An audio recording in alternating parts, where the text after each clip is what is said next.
ओम शांति। मीठे बच्चे, अभी विनाश का समय बहुत समीप है, इसलिए एक बाप से सच्ची प्रीत रखो, किसी देहधारी से नहीं। मीठे बच्चे, अभी विनाश का समय बहुत समीप है, इसलिए एक बाप से सच्ची प्रीत रखो, किसी देहधारी से नहीं। प्रश्न है, जिन बच्चों की सच्ची प्रीत एक बाप से होगी, उनकी निशानियाँ क्या होंगी? जिन बच्चों की सच्ची प्रीत एक बाप से होगी, उनकी निशानियाँ क्या होंगी? उत्तर है, पहला, उनका बुद्धि योग किसी भी देहधारी की तरफ जा नहीं सकता। वह आपस में एक दो के आशिक माशूक नहीं बनेंगे। दूसरा, जिनकी सच्ची प्रीत है वह सदा विजयी बनते हैं। विजयी बनना अर्थात सतयुग का महाराजा महारानी बनना। तीसरा, प्रीत बुद्धि सदा बाप के साथ सच्चे रहते हैं, कुछ भी छिपा नहीं सकते। चौथा, रोज अमृत वेले उठ प्यार से बाप को याद करेंगे। पांचवा, दधीची ऋषि की तरह सर्विस में हड्डियां देंगे। छठा है, उनकी बुद्धि दुनियावी बातों में भटक नहीं सकती। गीत है, न वह हमसे जुदा होंगे न हम उनसे जुदा होंगे। ओम शांति। यह ब्रह्मा मुख वंशावली ब्राह्मण कुलभूषण प्रतिज्ञा करते हैं, क्योंकि उनकी प्रीत एक बाप से जुटी हुई है। तुम जानते हो यह विनाश का समय है।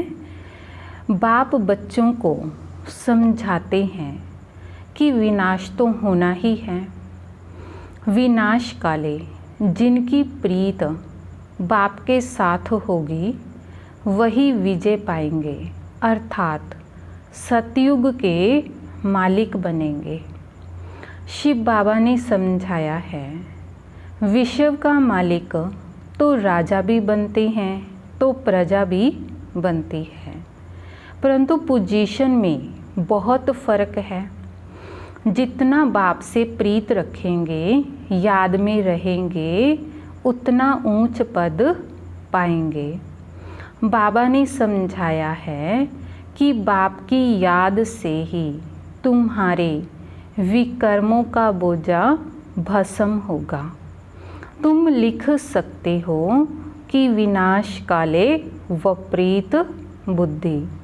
यह लिखने में कोई डर की बात ही नहीं है। बाप कहते हैं, मैं खुद कहता हूँ कि उनका विनाश होगा और प्रीत बुद्धि वालों की विजय होगी। बाबा बिल्कुल क्लियर कह देते हैं, इस दुनिया में प्रीत तो कोई की है नहीं, तुम्हारी ही प्रीत है। बाबा कहते, बच्चे, परमात्मा और श्री कृष्ण की महिमा अलग अलग लिखो तो सिद्ध हो जाए कि गीता का भगवान कौन। यह तो जरूरी है ना। दूसरा, बाबा समझाते हैं कि ज्ञान का सागर पतित पावन परम पिता, जब पानी की नदियाँ, गंगा स्नान व पानी की गंगा, यह तो बहुत सहज है। दूसरी बात, जब प्रदर्शनी करते हो तो सबसे पहले निमंत्रण देना चाहिए गीता पाठशाला वालों को। वह तो ढेर हैं, उन्हों को खास निमंत्रण देना चाहिए। जो श्रीमद् भगवत गीता का अभ्यास करते हैं, उनको पहले निमंत्रण देना चाहिए। क्योंकि वही भूले हुए हैं और सभी को भुलाते रहते हैं।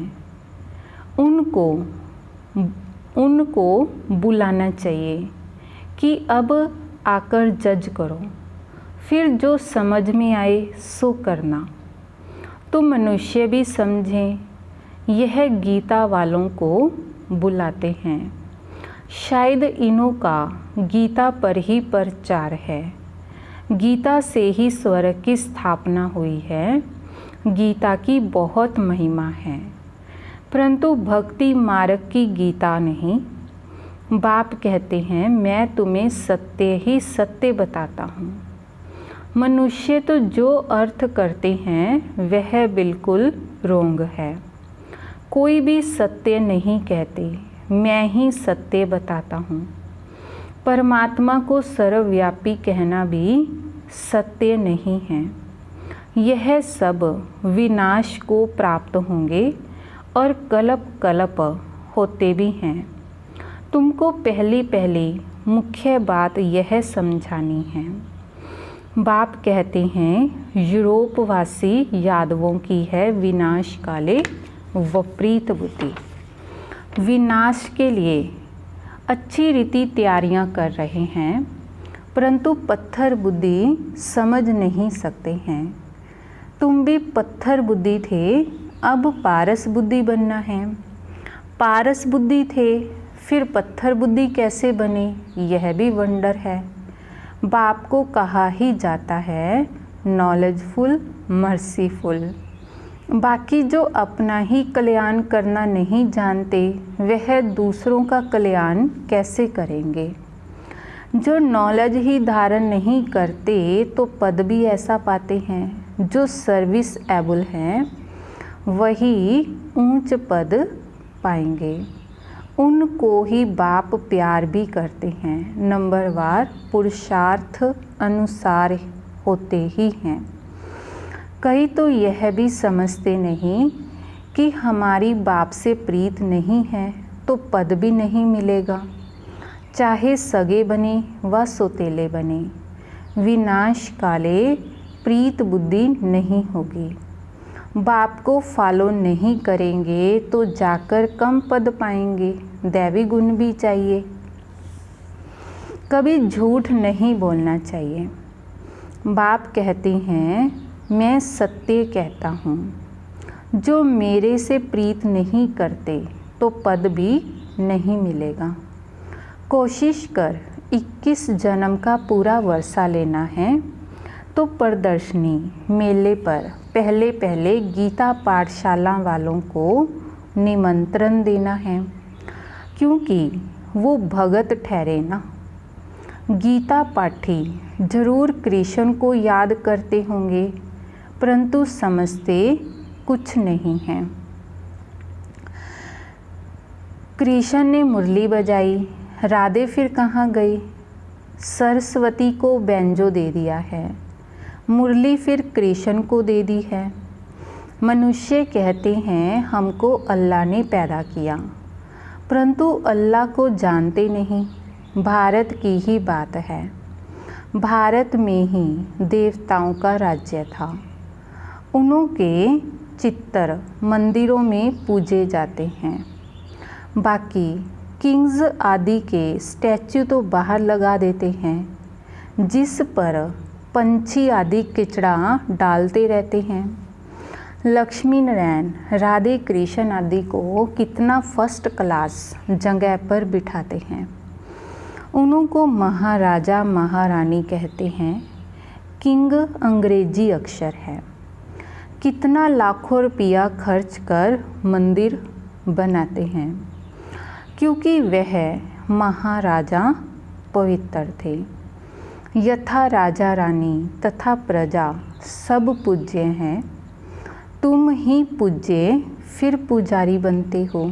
तो पहली बात है बाप को याद करो। बाप को याद करने का अभ्यास करने से धारणा होगी। एक के साथ प्रीत नहीं है तो फिर और के साथ लग जाती है।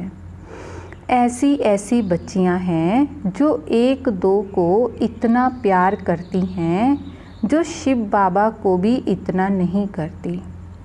शिव बाबा कहते हैं तुमको बुद्धि योग मेरे साथ लगाना है, जा एक दो में आशिक माशुक बन जाना है, फिर मेरे को बिल्कुल ही भूल जाते हैं। तुमको तो बुद्धि योग मेरे साथ जोड़ना है, इसमें मेहनत लगती है, बुद्धि टूटती ही नहीं है। शिव बाबा के बदले दिन रात एक दो को ही याद करते रहते हैं। बाबा नाम सुनाए तो ट्रेटर बन जाते हैं, फिर गाली देने में भी देरी नहीं करते। इस बाबा को गाली दी तो शिव बाबा भी झट सुन लेगा। ब्रह्मा से नहीं पढ़े तो शिव बाबा से पढ़ ना सके, ब्रह्मा बगैर तो शिव बाबा भी सुन ना सके। इसीलिए कहते हैं साकार से जाकर पूछो। कई अच्छे अच्छे बच्चे हैं जो साकार को मानते ही नहीं, समझते हैं यह तो पुरुषार्थी है। पुरुषार्थी तो सब हैं, परंतु तुमको फॉलो तो माँ बाप को ही करना है। कोई तो समझाने से समझ जाते हैं, कोई की तकदीर में नहीं है तो समझते ही नहीं, सर्विस एबल बनते नहीं। परंतु बुद्धि एक बाप से रखनी होती है। बहुत आजकल निकले हैं जो कहते हैं मेरे में शिव बाबा आते हैं, इसमें बड़ी संभाल चाहिए। माया की बहुत प्रवेशता होती है, जिनमें आगे श्री नारायण आदि आते थे, वह भी आज है नहीं। सिर्फ प्रवेशता से कुछ होता नहीं है। बाप कहते हैं माँ में कम याद करो, बाकी मेरे में यह आता है वह आता है, यह सब माया है। मेरी याद ही नहीं होगी तो प्राप्ति क्या होगी। जब तक बाप से सीधा योग नहीं रखेंगे तो पद कैसे पाएंगे, धारणा कैसे होगी। बाप कहते हैं तुम माँ में कम याद करो। ब्रह्मा द्वारा ही मैं समझाता हूँ, ब्रह्मा द्वारा ही स्थापना हुई है, तो त्रिमूर्ति भी जरूर चाहिए। कोई तो ब्रह्मा का चित्र देख बिगड़ते हैं, कई फिर कृष्ण के 84 जन्म देख बिगड़ते हैं, चित्तर फाड़ भी डालते हैं। अरे यह तो बाप ने चित्तर बनवाए हैं, तो बाप बच्चों को समझाते हैं भूलो मत, सिर्फ बाप को याद करते रहो। बंधेलियों को भी रड़ियाँ नहीं मारनी हैं, घर में बैठे बाप को याद करती रहो। बंधेलियों को तो और ही ऊंच पद मिल सकता है। तुम बच्चों को ज्ञान देने वाला है ही एक ज्ञान सागर। स्पिरिचुअल नॉलेज एक बाप के सिवाय और कोई में है नहीं। ज्ञान का सागर एक परम पिता परमात्मा ही है, उनको ही लिबरेटर कहा जाता है। इसमें डरने की क्या बात है। बाप बच्चों को समझाते हैं, बच्चों को फिर औरों को समझाना है। बाप कहते हैं मुझे याद करो तो सदगति को पाएंगे। सतयुग में है राम राज्य, कलयुग में नहीं है। सतयुग में तो एक ही राज्य है। यह सब बातें तुम्हारे में भी नंबरवार हैं, जिनकी बुद्धि में धारण होती हैं, जिनको धारणा नहीं होती है विनाश काले विपरीत बुद्धि कहेंगे। पद पा नहीं सकेंगे, विनाश तो सबका होना है, यह अक्षर कम है क्या। शिव बाबा कहते हैं विनाश काले प्रीत बुद्धि बनो, यह तुम्हारा अंतिम जन्म है। इसमें अगर तुम प्रीत नहीं रखते हो तो पद भी नहीं मिलेगा। सच्चे दिल पर साहिब राजी होता है। ध दीची ऋषि मिसल सेवा में हड्डियाँ देनी हैं। कभी कोई पर ग्रहचारी बैठती है तो नशा ही उड़ जाता है। फिर अनेक प्रकार के तूफान आते रहते हैं। मुख से कहते इससे तो लौकिक के पास चले जाएं, यहाँ तो कोई मज़ा नहीं है। वहाँ तो नाटक बाइस्कोप आदि खूब हैं। जो इन बातों से हिरे हुए हैं वह यहाँ ठहर ना सके, बड़ा मुश्किल है। हाँ, पुरुषार्थ से ऊंच पद भी पा सकते हैं, खुशी में रहना चाहिए। बाबा खुद कहते हैं, सुबह को उठकर नहीं बैठता हूँ तो मज़ा ही नहीं आता है। लेटे रहने से कभी कभी झुटका आ जाएगा। उठकर बैठने से अच्छी पॉइंट्स निकलती हैं, बड़ा मज़ा आता है। अभी बाकी थोड़े दिन हैं, हम विश्व की बादशाही ले रहे हैं बाप से। तो यह बैठ याद करो तो भी खुशी का पारा चढ़े। बुद्धि को चिंतन चलता है तो दिन को भी खुशी रहती है। सुबह को चिंतन चलता है तो दिन को भी खुशी रहती है। अगर खुशी नहीं रहती तो जरूर बाप से प्रीत बुद्धि नहीं है। अमृत वेले एकांत अच्छी होती है। जितना बाप को याद करेंगे उतना खुशी का पारा चढ़ेगा। इस पढ़ाई में ग्रहचारी बैठती है क्योंकि बाप को भूलते हैं। बाप से वर्षा लेना है तो मनसा वाचा कर्मणा सर्विस करनी है। इस सर्विस में ही यह अंतिम जन्म व्यतीत करना है। अगर और दुनियावी बातों में लग गए तो फिर यह सर्विस कब करेंगे? कल कल करते मर जाएंगे। बाप आए ही हैं स्वर्ग में ले जाने के लिए। यहाँ तो लड़ाई में कितने मरते हैं, कितनों को दुख होता होगा। वहाँ तो लड़ाई आदि होगी नहीं। यह सब पिछाड़ी के हैं, सब खत्म होने हैं। निर्धन के ऐसे मरेंगे, धनी के जो होंगे वह राज्य भागे पाएंगे। प्रदर्शनी में भी समझाना है कि हम अपनी कमाई से, अपने ही तन मन धन से अपना राज्य स्थापन कर रहे हैं। हम भीख नहीं मांगते हैं, ज़रूरत ही नहीं है। ढेर भाई बहन इकट्ठे होकर राजधानी स्थापन करते हैं। तुम करोड़ इकट्ठा कर अपना विनाश करते हो, फिर पाई पाई इकट्ठा कर विश्व का मालिक बनते हैं। कितनी वंडरफुल बात है। अच्छा, मीठे मीठे सिक्के लदे बच्चों प्रति माता पिता बाप दादा का याद प्यार और गुड मॉर्निंग। रूहानी बाप की रूहानी बच्चों को नमस्ते। रूहानी बच्चों की रूहानी बाप दादाजी को याद प्यार गुड मॉर्निंग नमस्ते। शुक्रिया बाबा, शुक्रिया। धारणा के लिए मुख्य सार है। पहला, अमृत वेले एकांत में बैठ बाप को प्यार से याद करना है। दुनियावी बातों को छोड़ ईश्वरीय सेवा में लग जाना है।